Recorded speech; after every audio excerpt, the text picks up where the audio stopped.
What's going on? Welcome to the Daily Build. Today is going to be something special.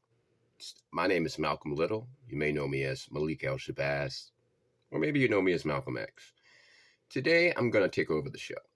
And what we're going to talk about today is how politics, trends, and race all come together in an epic waterfall to wash away all of our own independent thoughts.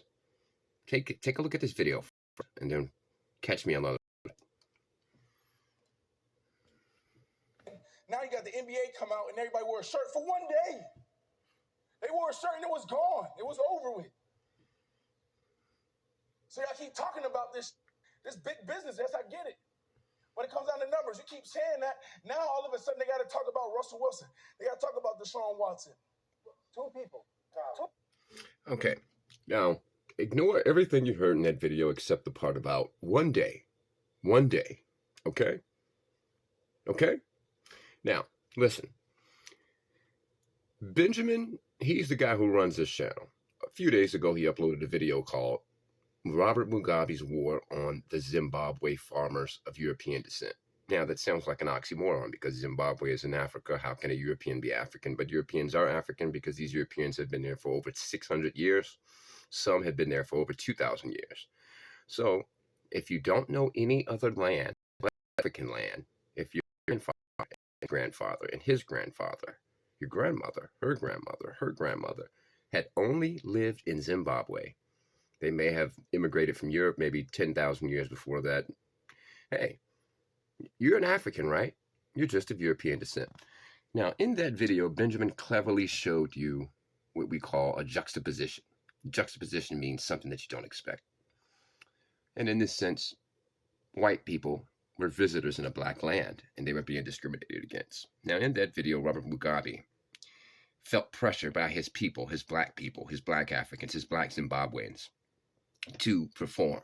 Their lives were in shambles, and he didn't want to help them because he was corrupt. He wanted to steal all the resources from the country for himself. Instead of actually doing something to make his country better, make the economy better, he decided to sacrifice the white farmers, even though they were at the top of the hierarchy in the economy. That's like if you all of a sudden come to America and you just steal all the money from all the billionaires, give Elon Musk companies to some poor guy in the projects. That poor guy from the projects doesn't have the business sense to run those companies. Therefore, those companies are going to fall, and it's going to ruin the economy. But Robert Mugabe didn't care because he wanted to stay at the top. Now, the point of me telling you that story is white, black, all of that stuff is just artificial constructs. Race is nothing. Race doesn't exist. Race is just an artificial concept created by politicians to separate us. Now, hold on. Let me get back into my hold on. Let me get in my zone. All right, there we go. Feel a little bit more comfortable now.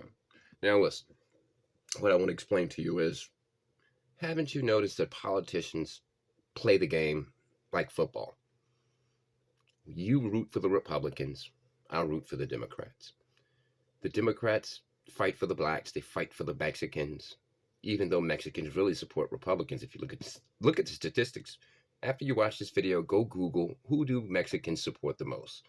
And you'll see that they support Republicans the most. Latinos in general support Republicans the most because Latinos identify with whites more than they identify with anybody else. And if you didn't know that, now you know. Europeans and white people have a great relationship with each other. Don't believe the hype. That's why the Aryan Brotherhood in California, affiliate, friend, rival, ally is the Mexican Mafia. And they go against the Black Dweller family, Crips, others. So whites and Latinos have always been friends because basically a Latino is a white person, generally speaking. Now, listen. Or at least they have a lot in common with white people. But listen. Don't let that make you upset, though. See, the whole thing about race is, what they want to do is, they want to make you think that you have to fight for your race. That's what they made me do. I was out here fighting for black people. Then I got to a point where I said, you know what? I've been enslaved. Elijah Muhammad lied to me. Now I'm going to become a human activist instead of a black activist, because the problem with being an activist for your race means you're not fighting for your country. At the end of the day, you are an American and I am an American. We like cheeseburgers. We like hot dogs. We like 4th of July cookouts. That's our culture, Americanism. Being an American doesn't mean that you're white, black, Asian. It's not an ethnic group and it's not an identity. An American is somebody who loves freedom. A cheeseburger can be an American if it had a brain and if it wanted to do what it wanted to do, if it wanted to be LGBT, if it wanted to be pro-Trump, whatever that cheeseburger wanted to do, that's Americanism. Americanism is not a tribe. Go watch that video that Benny put up about how America, the interview with America. It's a few videos away. But what I want you to understand is, don't you see how angry people get when they discuss race? Don't you see how angry people get when they discuss politics? All of that was designed for a reason. Politicians understand if we can get the people to feel instead of think, then we can control their minds. If we can continuously talk about race, then, hey, we can get these people to vote for us. We can get these people angry. We can get these people passionately talking about, oh my God, look what they did to George Floyd to put his knee on his neck. Instead of talking about human rights, they'll get that person to start worrying about black rights. And then next thing you know, that black person is now a tool for the Democratic Party. The Republican person is now a tool for that white man from Kentucky. His company just got shut down. He worked there for 20 years. It went to Indonesia.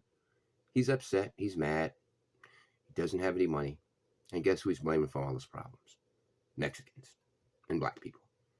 Even though we're all Americans, even though a white man and a black man have just as much in common, or if not more in common than a white man and an English man, if you take a white man from England and a white man from America, who has more in common? That those two, or that white man from America and that black man from America? You have to look at yourself as an American, and you have to learn to love your country. At the end, I learned to love my country. Politics will make you hate your country. It'll make you be embarrassed to say, I'm an American. They want you to say, I'm a black man. I'm a white man. I'm a Latino man. But no, you're an American. I'm an American. And that's why at the end of my life, I decided to make a change. And I focused on human rights, not black rights, human rights. Because when I went to Mecca, I seen that I'm a member of humanity, not a member of the black race. Peace. And thanks, Benjamin, for letting me get the opportunity to speak.